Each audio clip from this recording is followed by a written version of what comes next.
It means کہ یہ مدنی صورت ہے تو اس میں مختلف عبادات کے احکامات بھی ملیں گی، سود کی حرمت کے متعلق بھی، اور آخری 3 آیات جو ہیں اس کے بارے میں اسکالرز کا کہنا ہے کہ یہ ہجرت سے پہلے نازل ہوئی تھی.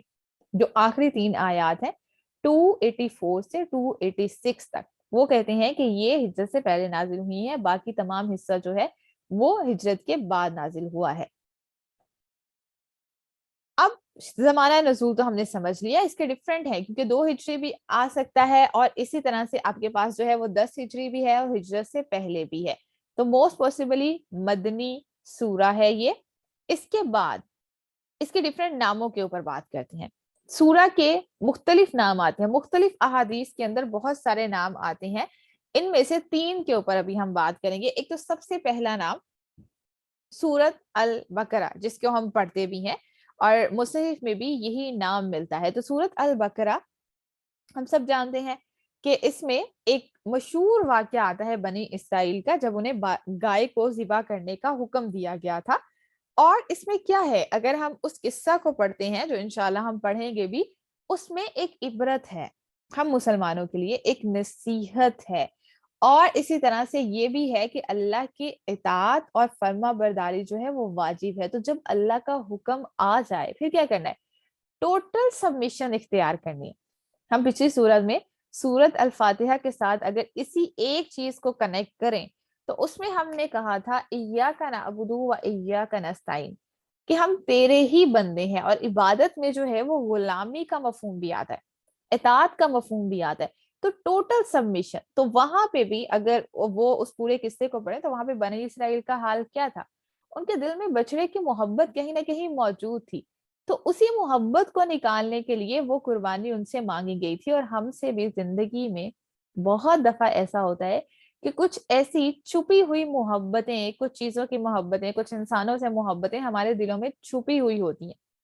تو اللہ تعالیٰ ہمیں انہی محبتوں کے تھرو ٹیسٹ کرتے ہیں کہ کس کی محبت زیادہ ہے، ہمارا جو دل ہے اس میں کس کی محبت زیادہ ہے. کیا رب کی محبت زیادہ ہے؟ کیونکہ اگر رب کی محبت زیادہ ہے تو کوئی انسان ہے، کوئی چیز ہے، کچھ بھی پسندیدہ ہے، جہاں پہ اللہ کا حکم آ جائے گا ہم اس کو چھوڑ دیں گے. پھر وہاں پہ ہم اف اینڈ بٹس نہیں کریں گے، کوئی سوال نہیں پوچھیں گے. ہمیں پتہ چل گیا کہ اللہ کا کلیئر حکم ہمارے سامنے آ گیا ہے، تو اب ہماری اپنی مرضی نہیں چل سکتی. تو یہی چیز جو ہے یہ سورت البقرہ میں ہمیں پہلا سبق ملتا ہے کہ ٹوٹل سبمیشن. ٹوٹل سبمیشن اسی لیے ان سے کہا گیا تھا کہ گائے کی جو ہے وہ قربانی کیجیے، اور اسی واقعے کو اسی کے نام کے اوپر البقرہ، سورت البقرہ کا نام رکھا گیا ہے. اس کے علاوہ ایک اور نام آتا ہے جس کو کہا جاتا ہے زہرا، یعنی روشن. اس کا مطلب چمکدار ہونے کا ہوتا ہے. یعنی یہ ایسی سورہ ہے جس کے اوپر اگر انسان اس کے احکامات کو اچھے سے سمجھ لیتا ہے، اس کے اوپر عمل کرتا ہے، تو اس کی دنیا اور آخرت دونوں روشن ہو جاتی ہیں. آگے انشاءاللہ جب ہم پڑھیں گے ان احکامات کو، یا پھر اس کا مین تھیم کیا ہے، یہ سورہ کو کیوں نازل کیا گیا تھا، اس میں ہم سب کچھ پڑھیں گے کہ کس طرح سے انسان کی دنیا کیسے روشن ہو جاتی ہے. آخرت تو چلو سمجھ میں آتی ہے کہ ہم اللہ کو راضی کرنے کے وہ کام کر رہے ہوگے، دنیا کیسے جو ہے وہ سنور جاتی ہے. سوچے اگر ہمارے ارد گرد جو ہے وہ انصاف کا ماحول ہو، جسٹ کا ماحول ہو، حق اور سچ کی باتیں ہو رہی ہوں، ہر انسان جو ہے اس کو اس کا حق مل رہا ہو، کوئی جو ہے وہ ایک دوسرے سے جھوٹ بولنے والا نہیں ہے دنیا میں، تو یہ دنیا بہتر ہو رہی ہے نا. اس سے انسانوں کو ان کا حق مل رہا ہے، یہاں پہ کوئی کسی دوسرے کو نقصان نہیں پہنچا رہا، سب کو پتا ہے کہ مجھے کیا کرنا ہے اور مجھے کس لائن پہ چلنا ہے. تو اس سے دنیا بھی انسان کی سنورتی ہے اور آخرت بھی سنورتی ہے. اس لیے اس کو کہا گیا ہے کہ یہ روشن ہے. یہ سورج جو ہے یہ ایک روشنی کی طرح ہے، یہ آپ کی دنیا اور آخرت کے راستوں کو جو ہے وہ روشن کر دیتی ہے. آپ کو کلیئرلی نظر آ رہا ہوتا ہے کہ مجھے کس راستے پہ چلنا ہے اور کس راستے پہ نہیں چلنا. تیسرا نام جو آتا ہے وہ آتا ہے سنام. سنام یہ اگر لغت میں دیکھیں تو سنام کہا جاتا ہے کسی ہائٹ والی پلیس کو، یعنی بلند جگہ کو. جو ایک سرفیس لیول ہوتا ہے نا، سرفیس لیول سے کچھ اونچائی پہ جو جگہ ہوتی تھی اس کو سنام کہا جاتا ہے. جیسے اونٹ کو دیکھتے ہیں تو اونٹ کی جو کوہان ہوتی ہے اس کو کہا جاتا ہے کہ یہ جو ہے اس کو سنام کہا جاتا ہے. تو اسی طرح سے کسی سوسائٹی میں جو ایک انسان ہوتا ہے جو کہ ایک شریف انسان ہوتا ہے نا، ایک ایسا انسان جس کو سب فالو کرنے والے ہوتے ہیں، ایک ایسا انسان جس کا کردار، جس کے اخلاق بہت بلند ہوتے ہیں، دوسرے اس سے انسپائر ہوتے ہیں، دوسرے اس کے جیسا بننا چاہتے ہیں، دوسرے چاہتے ہیں کہ ہمارا کردار اور اخلاق بھی اس کی طرح ہو جائے. اس کو بھی سنام القوم کہا جاتا ہے. یعنی قوم کے اندر جو ہے وہ ایک اونچائی والا ایسا انسان کہ جو آپ کے پاس ایک ہم وہ کہہ سکتے ہیں نا ایک تھریشولڈ لیول ہوتا ہے, یا ہمارے لیے ہم اپنے لیے ایک موٹیویشن رکھ لیتے ہیں کہ اس انسان کے جیسے اخلاق ہونے چاہیے. اور الحمدللہ ہمارے ارد گرد بہت سارے ایسے لوگ ہوتے ہیں جو اخلاق میں کردار میں بہت بلند ہوتے ہیں, نہ صرف عبادات میں, اللہ کی محبت میں, اور ان کا اگر اخلاق اور کردار دیکھا جائے. obviously اخلاق اور کردار ہمیں کیسے پتہ چلتا ہے؟ جب ہم کسی انسان کے ساتھ انٹریکشن ہوتا ہے. ویسے تو سبھی اچھے ہوتے ہیں, لیکن جب کسی سے انٹریکشن ہوتا ہے, کسی سے بات ہوتی ہے, کسی کے ساتھ ہم رہتے ہیں, کچھ وقت گزارتے ہیں, تو تب ہمیں اخلاق اور کردار کا اندازہ ہوتا ہے.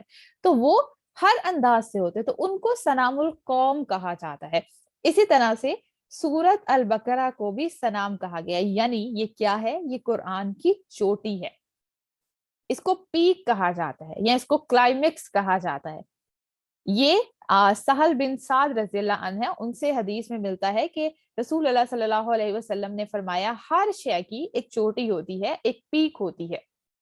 قرآن کی پیک جو ہے یا کلائمیکس جو ہے وہ سورت البقرہ ہے. تو سورت البقرہ کو سمجھنا بہت ضروری ہے. اس میں بہت خوبصورتی کے ساتھ بہت سارے احکامات کو جو ہے وہ بیان کیا گیا ہے. تو یہ تو ہم نے تینوں ناموں کے اوپر بات کر لی کہ سورت البقرہ ہے, اس کے بعد الزہرا اس کا نام ہے, یا پھر اس کا نام ہے السنام اس کا نام آتا ہے. اب آگے چلیں تو سورت کے فضائل کیا ہیں. سورت کے فضائل بہت ہی خوبصورت ہے. اگین کہ سورت البقرہ کو جو کہا جاتا ہے, ایک حدیث ایسی ہے جس کو اگر ہم سمجھ لیں, صحیح المسلم میں آتا ہے کہ رسول اللہ صلی اللہ علیہ وسلم نے فرمایا اپنے گھروں کو قبرستان مت بناؤ, یقیناً جس گھر میں سورت البقرہ پڑھی جاتی ہے وہاں سے شیطان بھاگ جاتا ہے. یعنی شیطان وہاں پہ آتا نہیں ہے, اور اگر ہو بھی تو وہ وہاں سے دم دبا کے بھاگ جاتا ہے. اب اس کا کیا مطلب ہے؟ ایک طرف قبرستان ہے اور دوسری طرف جو ہے اگر ہم سورت البقرہ نہیں پڑھتے تو قبرستان سے کیوں ریزیمبل کیا گیا؟ مطلب کسی بھی چیز سے ریلیٹ کیا جا سکتا تھا, کسی سنسان ویران جگہ سے بھی کیا جا سکتا تھا, تو یہ قبرستان سے ہی کیوں ریلیٹ کیا گیا؟ تو اس میں بھی ہمیں ایک بہت ہی خوبصورت بات ملتی ہے. جیسے رسول اللہ صلی اللہ علیہ وسلم کو کہا جاتا ہے کہ وہ جوامع الکلم ہے, یعنی بہت تھوڑے سے الفاظ میں ہمیں تو پوری کہانیاں سنانی پڑتی ہیں نا, اتنی لمبی لمبی باتیں کرتے ہیں اور پھر بھی جو ہے پتہ نہیں سمجھ آتا ہے کہ نہیں آتا. رسول اللہ صلی اللہ علیہ وسلم جو ہیں ان کا جو ہم کہیں کلام جو کرتے تھے وہ بہت ہی کنسائز بات کیا کرتے تھے, اور وہ بہت گہری بات ہوتی ہے, بہت چھوٹی لیکن بہت گہری بات. تو اس میں بھی بہت گہرائی ہے جس کے اوپر اسکالرز نے obviously انہوں نے بہت سارے اس کے اوپر جو ہے وہ ایکسپلینیشن دی ہیں. ایک چھوٹی سی ایکسپلینیشن ہم اپنے لیے پڑھیں گے تاکہ ہم اس کو تھوڑا سا سمجھ سکیں. اب سورت البقرہ نہ پڑھنے کو قبرستان کہا گیا ہے. قبرستان کیا ہوتا ہے؟ اسی سے ہم اس کی انالوجی لے لیتے ہیں کہ قبرستان کیا ہوتا ہے. قبرستان ایسی جگہ جہاں پہ کیا ہوتے ہیں؟ مردے ہوتے ہیں. اب مردے جو ہیں وہ کیا اپنا کوئی فائدہ کر سکتے ہیں؟ بالکل بھی نہیں کر سکتے. نہ وہ کوئی نیکی کا کام کر سکتے ہیں, نہ وہ کسی کے لیے فائدہ مند ہو سکتے ہیں. مردے تو نہیں کسی کے لیے فائدہ مند ہو سکتے ہیں. ہاں کوئی زندہ انسان ہے تو وہ تو شاید ہی کسی کے لیے کوئی فائدہ کر دے, بٹ کوئی مردہ ہے تو وہ تو کسی کے لیے فائدے کی کوئی چیز نہیں کر رہا ہوتا. تو اسی لیے کہا گیا ہے کہ وہ گھر جہاں پہ نیکی کا ماحول نہ ہو تو وہ کیا ہوتا ہے؟ وہ قبرستان ہی ہوتا ہے. کیوں؟ کیونکہ نہ تو انسان اپنی دنیا کو بہتر کر رہا ہوتا ہے, نہ تو وہ پرسکون ہو رہا ہوتا ہے. کیوں؟ کیونکہ دنیا کمانے میں اور دنیا میں رہ کے پرسکون ہونا یہ ایک اور چیز ہوتی ہے. ضروری نہیں ہے کہ آپ کے پاس جو ہے وہ دنیا کی ہر میٹیریلسٹک چیز ہو اور آپ کا دل پھر بھی پرسکون ہو. ایسا نہیں ہوتا. ہم بہت سارے لوگوں کو دیکھتے ہیں کہ ان کے پاس بہت کچھ اللہ نے نوازا ہے لیکن نیند وہ پھر بھی سکون سے نہیں سو سکتے. تو یہ جو سکون ہے یہ ہمیں دنیاوی طور پہ بھی ریکوائرڈ ہے. صرف یہ نہیں ہے کہ یہ سارے عمل کریں گے اور اس کے بعد جو ہے وہ ہمیں جنت مل جائے گی یا آخرت ہماری سنور جائے گی. اس کے ساتھ ساتھ ہمیں دنیا بھی سنوارنی ہے, اور سورت البقرہ میں ہی وہ دعا آتی ہے جہاں پہ دنیا اور آخرت دونوں کی بات کی گئی ہے کہ دونوں کی جو ہے وہ خیر مانگنی چاہیے. تو پہلی چیز کہ قبرستان گھر کیسے بنتے ہیں؟ جب وہاں پہ نیکی کا ماحول نہیں ہوتا, جب کچھ بھی ہم نیکی نہیں کر رہے ہوتے. اب نیکی کیوں نہیں ہے؟ نیکی کیوں نہ ہونے کا ریزن بھی اسی حدیث میں موجود ہے, اور وہ کیا ہے کہ شیطان جو ہے وہ انسانوں کو قابو کر لیتا ہے. شیطان ہمیں کیسے قابو کرتا ہے؟ کسی بھی چیز کے تھرو انسان ہمیں شیطان جو ہے وہ قابو کر سکتا ہے. اگر ہم کچھ غلط سوچ رہے ہیں شیطان ہماری سوچ کو کرپٹ کر دے گا. اگر ہمارے دل میں کوئی ایسی خواہش غلط خواہش ہے شیطان ہمارے دل کو کرپٹ کر دے گا. اگر ہم کچھ ایسا دیکھ رہے ہیں آنکھوں کو کرپٹ کر دے گا. تو آٹومیٹکلی جب وہ آہستہ آہستہ چیزیں بڑھتی جائیں گی, ہمارے اندر فیئرز ہوگا, خوف ہوگا, یہ چیز نہ ہو جائے, یہ نقصان نہ ہو جائے, جب اللہ پہ توکل نہیں ہوگا, اللہ پہ بھروسہ نہیں ہوگا, تو شیطان کے لیے تو بہت آسان ہو جاتا ہے. اس کا راستہ ہم خود آسان کر دیتے ہیں, اس کو ٹولز پرووائڈ کر دیتے ہیں کہ اب چاہو آؤ ہمیں قابو کر لو. تو جب شیطان کسی گھر میں انٹر ہو جائے, وہ ان انسانوں کے اوپر حاوی ہو جائے, تو پھر کیا ہوتا ہے کہ نیکی کرنا مشکل ہو جاتا ہے. شیطان کبھی بھی نہیں چاہے گا کہ انسان نیکی کرے. یہی تو اس کی کوشش ہے کہ انسان جو ہے وہ رب سے ہٹ کے اس کے پیچھے لگ جائے. تو اس کا پہلا ٹارگٹ کیا ہوتا ہے کہ وہ نیکی کے ماحول کو ختم کرتا ہے. نیکی کرنا مشکل ہو جاتا ہے, انسان گناہوں میں انوالو ہو جاتا ہے. تو جب وہ گناہوں میں انوالو ہو جاتا ہے, پہلی چیز تو یہ کہ اس نے اپنے فائدے کی چیز کو چھوڑا, اینڈ سیکنڈ تھنگ کہ اس نے ایک غلط کام کو جو ہے وہ اپنی زندگی میں شامل کر لیا. انسان کے پاس ایک اسٹرینتھ ہوتی ہے نا, اب وہ اسٹرینتھ ختم ہوتے ہوتے ہوتے ہوتے ختم ہو گئی ہے. اب وہ کہاں پہ جا رہی ہے, وہ نیگیٹو کی طرف جا رہی ہے. تو یہ اسٹرینتھ ہمیں ملتی ہے سورت البقرہ کو پڑھنے سے. وہ شیطان جو ہے وہ گھر سے دور ہو جاتا ہے. تو جب وہ دور ہو جاتا ہے تو اس سے کیا ہوتا ہے کہ ہمیں نیکی کرنا آسان ہو جاتا ہے. جیسے ہم بہت سے لوگ اس بات پہ کہتے ہیں کہ کچھ دن کے لیے نمازیں پڑھتے ہیں, پھر یہ ہو جاتا ہے, عبادت کرنے کو دل نہیں چاہتا, کوئی اور کام کرنے کو دل نہیں چاہتا, تلاوت میں ہمارا دل نہیں لگتا, قرآن کلاس میں جانے کو دل نہیں کرتا. اور ایسا ہوتا ہے, ایسا نہیں ہے کہ یہ کوئی ان یوزول باتیں ہیں یا ہم ان کے اوپر کفر یا کہ منافق ہونے کا فتویٰ لگا دیں. ہمارے پاس ایسی کوئی اتھارٹی اللہ نے ہمیں دی نہیں ہے کہ ہم کسی کے اوپر کوئی فتویٰ لگائیں.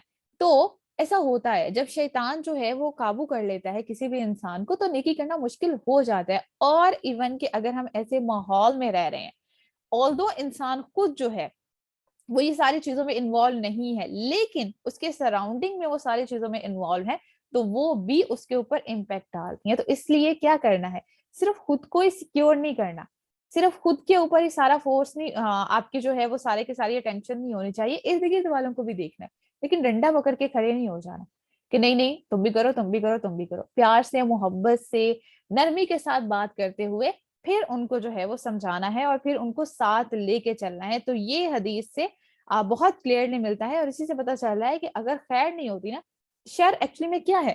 اگر ہم کہتے ہیں ڈارکنیس, تو ڈارکنیس کیا ہے, ایبسنس آف لائٹ.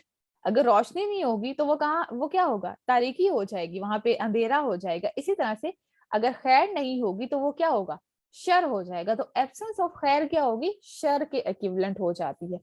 اسی طرح سے ایک اور حدیث میں بھی آتا ہے, اور وہ حدیث ہے سہل بن سعد رضی اللہ عنہ سے ہی. انہوں نے کہا کہ رسول اللہ صلی اللہ علیہ وسلم نے فرمایا, یہ ابھی ہم پڑھ چکے ہیں پچھلی حدیث, دونوں کو اگر ہم کمبائن کر لیں تو ہر شے کی ایک چوٹی ہے. قرآن کی پیک جو ہے وہ سورت البقرہ ہے. جس کسی نے رات کو اسے پڑھا, سورت البقرہ کو رات کو پڑھا, شیطان 3 راتوں کے لیے اس کے گھر میں داخل نہیں ہوتا. اور جس کسی نے دن میں اس کو پڑھا تو 3 دن تک جو ہے وہ اس کے گھر میں داخل نہیں ہوتا. تو 3 دن کے لیے جو ہے وہ انسان کو ایک سیفٹی بیلٹ مل جاتا ہے, بہت آسانی کے ساتھ ایک شیلڈ, ایک پروٹیکشن مل جاتی ہے. ایک اور حدیث میں بھی آتا ہے, یہ کافی ساری احادیث ہیں, کچھ احادیث ہم یہاں پہ اسٹڈی کریں گے. رسول اللہ صلی اللہ علیہ وسلم نے فرمایا, سورت البقرہ پڑھا کرو, اس کو پڑھنا باعث برکت ہے اور اس کو چھوڑ دینا باعث حسرت ہے. اہل باطل یعنی جادوگر یا جتنے بھی ہم کہیں کہ بلیک ورلڈ کی جتنی بھی چیزیں ہیں, اس کے پڑھنے والے پر اثر انداز نہیں ہوتے. تو جتنے بھی اگر آج ہمیں شکایتیں ہیں, بہت ساری ایسی چیزیں ہوتی ہیں, لوگ کہتے ہیں گھر میں بے برکتی ہے, لڑائیاں بہت ہوتی ہیں, بات بات پہ جو ہے وہ غصہ ہو جاتے ہیں, یا کچھ اس طرح کے جہاں پہ بھی ہمیں ایسے سمٹمز نظر آ رہے ہیں, کچھ بھی ایسا انسرٹن اپنی زندگی میں ایسا نظر آ رہا ہے, تو ہمیں کوشش کرنی چاہیے کہ ایٹ لیسٹ ہم سورت البقرہ کو اپنی زندگی میں شامل کریں. ایک تو ہم تلاوت کرتے ہی ہیں, ڈیلی تلاوت کرتے ہیں, اسی کے ساتھ ساتھ سورت البقرہ کو ایٹ ریگولر بیس پڑھنا چاہیے. جتنی ہم ایٹ لیسٹ منیمم 1 رکوع تو کر سکتے ہیں نا, 1 رکوع تو بہت ہی منیمم ہوتا ہے, اتنا تو ہم 5 منٹ یا 2 منٹ 3 منٹ میں کمپلیٹ کر لیتے ہیں. تو جب وہ مکمل ہو جائے اگین دوبارہ سے اسٹارٹ کر دیں, اگین جب وہ مکمل ہو جائے تو اس کو دوبارہ سے اسٹارٹ کر دیں. تو اس کو ریگولرلی جو ہے, جیسے ہم نمازیں پڑھتے ہیں یا باقی سارے وظائف کرتے ہیں, صبح شام کے اذکار ہوتے ہیں, ویسے ہی اس کو بھی اپنی زندگی میں شامل کر لیں. اسی طرح سے ایک اور حدیث میں بھی آتا ہے, رسول اللہ صلی اللہ علیہ وسلم نے فرمایا قرآن کو پڑھو، یہ اپنے پڑھنے والوں کے لیے قیامت کے دن سفارشی بن کے آئے گا، قیامت کے دن. اور قبر میں بھی جو قرآن کا پڑھا جانا ہے نا، یہ ہمارے ساتھی بن کے آئے گا. ہم سب ڈرتے ہیں نا قبر میں جانے سے، موت سے سب لوگ ڈرتے ہیں کہ اندھیرا ہوگا، وہاں پہ کیا ہوگا، کیسے ہوگا. تو قرآن جو ہے وہ ایک ساتھی بن کے وہاں پہ ہمارے ساتھ موجود ہوگا. تو اس سے بہتر اور کیا ہو سکتا ہے؟ ہم زندگی میں اگر اتنا سارا وقت جو ہے وہ بیکار ضائع کر رہے ہیں، یا تو ریلز دیکھنے میں، یا کوئی شارٹس دیکھنے میں، یوٹیوب شارٹس دیکھ رہے ہیں، فلاں چیز دیکھ رہے ہیں، یہ ویڈیو دیکھ رہے ہیں جس کا کوئی ٹائم لمٹ ہوتا ہی نہیں ہے، تو کیوں نہ ہم اپنے وقت کو انویسٹ کریں جو دنیاوی طور پہ بھی ہمیں فائدہ دے اور آخرت میں بھی. اور اسی حدیث میں آگے رسول اللہ صلی اللہ علیہ وسلم نے فرمایا کہ سفارشی بن کے آئے گا اور چمکتی صورتیں پڑھو. قرآن کو پڑھو، وہ سفارشی بن کے آئے گا اور چمکتی صورتیں. یہ چمکتی صورتوں کا کیا مطلب ہے؟ اس کو کہا جاتا ہے زہرائن. جیسے ابھی ہم نے زہرا کا لفظ پڑھا نا، زہرائن. اور وہ صورتیں کون سی ہیں؟ سورت البقرہ اور اس سے آگے آنے والی صورت سورت آل عمران، کہ وہ قیامت کے دن آئیں گی. کس شکل میں آئیں گی؟ دو بادلوں کی صورت میں، غمامتان آئیں گی، اور اس کے ساتھ ساتھ دو سائے یا دو پرندوں کے صف کے جو غول ہوتے ہیں اس کی شکل میں آئیں گی. قیامت کے دن یہ انسان کے پاس اس طرح سے آئیں گی، جو ان کو پڑھتا رہے گا اور اپنے پڑھنے والوں کے لیے اللہ سے جھگڑا کریں گی، اللہ سے شفاعت کریں گی کہ میرے پڑھنے والے کو، یعنی سورت البقرہ اور سورت آل عمران کو جو پڑھتا رہا ہوگا، وہ صورتیں اس وقت میں وہ یا تو برڈز کی صورت میں ہوں گی، یا بادل کی صورت میں ہوں گی، یا وہ ویسے سائے کی صورت میں ہوں گی، کس بھی فارم میں ہوں گی، وہ اللہ سے آ کے جو ہے وہ ریکویسٹ کریں گے، اللہ سے آ کے جو ہے وہ انسان کے لیے شفاعت کریں گے. تو اس سے بہترین چیز اور کیا ہو سکتی ہے؟ اس سے بہترین انویسٹمنٹ کیا ہوتی ہے؟ تو نہ تو ہمیں اپنے گھروں کو قبرستان بنانا ہے، اور نہ ہی اپنی آخرت میں آنے والے چیزوں کو ضائع کرنا ہے. اسی طرح سے ابو ہریرہ رضی اللہ عنہ سے ایک اور روایت آتی ہے بہت ہی خوبصورت، اور وہ کہتے ہیں کہ جب بھی یہ وفد وغیرہ بیچنے ہوتے تھے نا، یا کچھ ہدایات کرنی ہوتی تھی، تو پتہ کیا پوچھا جاتا تھا وہاں پہ یہ نہیں پوچھا جاتا کہ فلاں کی قابلیت کتنی ہے، فلاں کتنی ہے. وہاں پہ یہ قابلیت تو obvious سی بات ہے، ایک سیکنڈری لیول پہ اس کو چیک کیا جاتا تھا، لیکن پرائمری لیول پہ یہ چیک کیا جاتا تھا، ان سب سے پوچھا جاتا تھا کہ تم نے قرآن کا کتنا حصہ حفظ کیا. اب جب قرآن کا حصہ حفظ کیا ہے تو وہ پوچھتے تھے، جس بھی پوچھتے تھے میں نے یہ حصہ حفظ کیا ہے، میں نے یہ حصہ حفظ کیا ہے، میں نے یہ حصہ حفظ کیا ہے. تو ایک دفعہ کہیں وقت بیچنا تھا، تو وہاں پہ ایک شخص نے بتایا کہ میں نے سورت البقرہ جو ہے وہ حفظ کی ہوئی ہے. تو انہوں نے کہا کہ یہ وفد کا جو ہے وہ کمانڈر ہوگا. تو طاقت کی بنیاد پہ سب ایک جیسے تھے، مطلب سب کا ایک ہی جیسا تھا، لیکن اب پریفرنس کس چیز پہ دی جا رہی ہے؟ قرآن کے اوپر. تو اس طرح کا معاملہ بھی ہوا ہے. تو سورت البقرہ جو ہے یہ بہت ہی خوبصورت ہے. آج اپنی زندگی میں اگر ہم برکت چاہتے ہیں، سکون چاہتے ہیں، نیکی کے ماحول میں آسانی چاہتے ہیں، کیونکہ بہت شر ہے، بہت فتنہ ہے، آسان نہیں ہے نیکی کرنا. ایون علم حاصل کرنا بھی آسان نہیں، علم حاصل کرنا بھی آسان نہیں ہے. اور یہ تو عبادت سے، اگر ہم یہ کہیں نا عبادت سے کے ساتھ ساتھ علم کو بھی مشکل بنا دے، کیونکہ علم ہی وہ چیز ہوتی ہے جو آپ کے عمل میں بہتری لے کے آتے. تو سورت البقرہ کے یہ تو تھے مینلی اوور آل جو ہے وہ ہم نے اس کے فضائل دیکھے. اب ہم دیکھتے ہیں کہ آیت الکرسی جس کو ہم بہت زیادہ پڑھتے ہیں، اس کے فضائل کیا ہیں، تاکہ اس کے لیے بھی ہمیں تھوڑی سی موٹیویشن مل جائے. مجھے امید ہے کہ یہ سب آپ لوگوں کی زندگی میں شامل تو ہوگا. صحیح مسلم میں حدیث آتی ہے جس میں سیدنا ابی بن کعب رضی اللہ عنہ سے روایت ہے کہ رسول اللہ صلی اللہ علیہ وسلم نے فرمایا، ایک صحابی ان کے پاس آئے اور انہوں نے کہا کہ اللہ کی کتاب میں تمہارے پاس کون سی آیت جو ہے وہ سب سے بڑی ہے؟ انہوں نے کہا کہ اللہ اور اس کے رسول خوب جانتے ہیں. آپ صلی اللہ علیہ وسلم نے فرمایا کہ کون سی آیت جو ہے، اسی صحابی سے دوبارہ سے پوچھا کہ اللہ اور یعنی اللہ کی کتاب میں تمہارے پاس سب سے بڑی ہے. تو انہوں نے کہا، یہی آیت انہوں نے تلاوت کی، اللہ لا الہ الا هو الحی القیوم، اور یہ پوری کی پوری آیت جو ہے انہوں نے تلاوت کی. اور انہوں نے کہا آیت الکرسی جو ہے یہ سب سے بڑی آیت ہے. تو رسول اللہ صلی اللہ علیہ وسلم نے ان کے سینے پہ ہاتھ مارا، جیسے شاباش کسی کو دیتے ہیں نا، ویل ڈن والا، تو کسی کو جو ہے وہ اپریشیٹ کرتے، تو اس طرح سے کہا. انہوں نے کہا کہ آپ صلی اللہ علیہ وسلم نے اس صحابی سے کہا کہ تمہیں تمہارا علم مبارک ہو. تو آپ صلی اللہ علیہ وسلم اس طرح کے سوالات بھی کیا کرتے تھے. اسی طرح سے اسی آیت کو عظیم آیت کے ساتھ ساتھ سردار آیت بھی کہا جاتا ہے. جیسے یہ کہا گیا ہے کہ قرآن کی ایک چوٹی ہے، اور اس میں جو سورت البقرہ ہے وہ اس کی چوٹی ہے، یعنی قرآن کی جو تمام صورتوں میں اس کی چوٹی جو ہے یعنی اس کی پیک ہے وہ کیا ہے؟ سورت البقرہ۔ اسی طرح سے آیات جو ہیں قرآن کی تمام آیات کی جو سردار آیت ہے وہ کون سی آیت ہے؟ وہ آیت الکرسی ہے۔ اسی کے ساتھ ساتھ ایک اور چیز، ہم سب چاہتے ہیں نا جنت میں جائیں، سب چاہتے ہیں کہ ہمیں جنت کے ٹکٹ مل جائے، اور سب کی خواہش بھی ہوتی ہے، ہم دعا بھی کرتے ہیں اور کرنی بھی چاہیے، بالکل کرنی چاہیے۔ کہ حدیث میں یہ آتا ہے کہ رسول اللہ صلی اللہ علیہ وسلم نے فرمایا جب بھی اپنے لیے دعا مانگو تو جنت الفردوس کی دعا مانگو۔ اسی سے پتہ چلتا ہے کہ مومن جو ہے وہ کم ہمت نہیں ہوتا۔ اب سوچے جنت الفردوس کی دعا مانگنے کا مطلب کیا ہوا؟ کہ اس کے لیے ویسے کام بھی کرنے ہیں نا، اس کے لیے تمہیں آگے بڑھ کے فلیگ کو، اسلام کو تھامنے والا بننا ہے، تو محنت کرنے والے ہوئے نا، شارٹ کٹس کی تلاش میں تو نہیں ہوئے، آسانی تلاش کرنے والے تو نہیں ہوئے۔ تو اسی لیے وہ دعا بھی سکھائی گئی ہے۔ تو جنت میں جانے کے لیے ابو امامہ رضی اللہ عنہ سے روایت آتی ہے کہ رسول اللہ صلی اللہ علیہ وسلم نے فرمایا جو فرض نماز کے بعد آیت الکرسی پڑھے گا اسے جنت میں جانے سے یعنی داخل ہونے سے موت کے علاوہ کوئی اور چیز نہیں روک سکتی۔ تو صرف موت ہے جو اس انسان اور جنت کے درمیان میں حائل ہوگی، ادروائز اور کوئی ایسی چیز نہیں ہوگی۔ اور اسی کے ساتھ ساتھ یہ شیطان سے بھی حفاظت کرتی ہے۔ ابھی تو ہم نے پیچھے دیکھا نا کہ سورت البقرہ جو ہے اس کو پورا پڑھنا ہی شیطان سے حفاظت کرتا ہے۔ اسی طرح سے رسول اللہ صلی اللہ علیہ وسلم کی ایک حدیث میں آتا ہے جب شخص رات کو سونے سے پہلے آیت الکرسی پڑھ لیتا ہے تو اللہ کی طرف سے ایک فرشتہ اس کے لیے، اس کا گارڈین، اس کا نگہبان جو ہے وہ مقرر ہو جاتا ہے، اور وہ طلوع فجر تک اس کے ساتھ رہتا ہے، شیطان اس کے قریب نہیں آتا۔ اس کے بارے میں ایک بہت ہی خوبصورت واقعہ آتا ہے، حضرت ابو ہریرہ رضی اللہ عنہ سے ہے۔ ایک دفعہ کیا ہوتا ہے کہ حضرت ابو ہریرہ رضی اللہ عنہ کو رسول اللہ صلی اللہ علیہ وسلم نے ایک ڈیوٹی اسائن کی، اور وہ ڈیوٹی کیا تھی؟ وہ ڈیوٹی یہ تھی کہ رسول اللہ صلی اللہ علیہ وسلم نے انہیں کہا کہ جو صدقہ فطر ہوتا ہے نا اس کی آپ نے حفاظت کرنی ہے، تو اس کے اوپر مقرر کر دیا۔ اب ہوا یہ کہ رات کے وقت میں ایک شخص آیا اور وہ چوری کرنے لگا، غلہ جو ہے وہ چوری کرنے لگ گیا۔ جب حضرت ابو ہریرہ رضی اللہ عنہ نے انہیں پکڑ لیا، اس شخص کو پکڑ لیا، تو اس نے جو ہے وہ پھر رونا دھونا شروع کر دیا، جیسے لوگ کرتے ہیں کہ او میرے بچے بھی ہیں، میں تو بہت غریب ہوں، ایسے ہوں، ضرورت مند ہوں۔ تو حضرت ابو ہریرہ رضی اللہ عنہ کو جو ہے وہ ان پہ بہت ترس آیا، اور انہوں نے ان کو چھوڑ دیا کہ چلو ٹھیک ہے، غلطی ہوگی، معاف کر دیا، تم جاؤ۔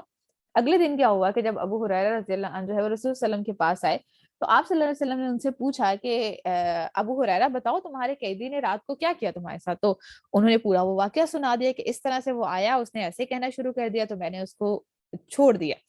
اوکے، اب آپ صلی اللہ علیہ وسلم نے کہا کہ چوکنا رہنا وہ جھوٹا ہے، اس نے یہ تو تم سے وعدہ کر لیا ہے کہ میں اب دوبارہ نہیں آؤں گا، لیکن وہ جھوٹا ہے، وہ دوبارہ پھر آئے گا۔ اب اگلی رات ہوئی، پہلا دن تو گزر گیا، اب اگلے دن کا واقعہ یہ ہوا کہ اگین ایک شخص جو ہے، وہی شخص جو ہے وہ دوبارہ سے غلہ چوری کرنے لگا۔ ابو ہریرہ رضی اللہ عنہ نے جو ہے وہ دوبارہ سے انہیں پکڑ لیا، تو اس نے پھر یہی کہا کہ نہیں نہیں، مجھے رسول اللہ صلی اللہ علیہ وسلم کے پاس مت لے کے جانا، مجھے کچھ مت کہو، مجھے یہ چھوڑ دو، میں ایسے غریب ہوں، یہ ہوں وہ ہوں۔ حضرت ابو ہریرہ رضی اللہ عنہ کو جو ہے وہ اگین ان کے اوپر ترس آ گیا، ان کے اوپر رحم آ گیا، اور انہوں نے کہا کہ ٹھیک ہے تم جاؤ، لیکن اب تم دوبارہ سے نہیں آنا۔ اب کیا ہوا کہ اگلے دن اگین وہی واقعہ ہوا، رسول وسلم کے پاس گئے، رسول وسلم نے کہا کہ کیا ہوا تھا رات کو جو ہے وہ تمہارے ساتھ کیا واقعہ ہوا تھا؟ تو انہوں نے کہا اس طرح سے ہوا تھا، اس نے مجھ سے ایسے کہا کہ میں غریب ہوں، اس کی شکایت کی اور مجھے اس پہ رحم آ گیا، میں نے اس کو چھوڑ دیا۔ آپ صلی اللہ علیہ وسلم نے کہا ہوشیار رہنا، وہ جھوٹا ہے، پھر آئے گا۔ اب تیسرا دن ہے، تیسری رات ہے، وہی بات دوبارہ سے ہوئی، حضرت ابو ہریرہ رضی اللہ عنہ کے پاس وہ دوبارہ وہی شخص آ گیا۔ اب ابو ہریرہ رضی اللہ عنہ نے کہا کہ تم تو بہت جھوٹے ہو، تم تو بالکل بھی قابل اعتبار نہیں، اب تو تمہیں میں رسول اللہ صلی اللہ علیہ وسلم کے پاس جو ہے وہ ضرور لے کے جاؤں گا، کیونکہ تم ہر بار یہی کہتے ہو، 2 دن سے یہی کام کر رہے ہو، میں نہیں آؤں گا، پھر آ جاتے ہو، اپنی بات سے مکر جاتے ہو، تو اب تو میں تمہیں نہیں چھوڑنے والا۔ اس شخص نے کیا کہا آگے سے، اس نے کیا جواب دیا؟ اس نے کہا کیا ایسا نہ میں کروں کہ تمہیں کچھ ایسے جو ہے وہ کلمات سکھا دوں جس سے جو ہے وہ تمہیں فائدہ ہو جائے۔ اور وہ کلمات کیا ہیں؟ وہ شخص کہنے لگا کہ جب تم سونے لگو تو آیت الکرسی پڑھ لیا کرو، اللہ کی طرف سے ایک نگہبان فرشتہ جو ہے وہ مقرر ہو جائے گا، صبح تک شیطان تمہارے پاس نہیں آئے گا۔ تو جب اس نے یہ کہا تو حضرت ابو ہریرہ رضی اللہ عنہ نے اس کو چھوڑ دیا۔ صبح ہی رسول اللہ صلی اللہ علیہ وسلم کے پاس کے آپ صلی اللہ علیہ وسلم نے کہا ابو ہریرہ کیا واقعہ ہوا تھا رات کا، ماجرا تو سناؤ۔ تو جب انہوں نے ساری بات سنائی تو آپ صلی اللہ علیہ وسلم نے کہا کہ اس نے بات سچی کہی ہے، حالانکہ وہ جھوٹا ہے،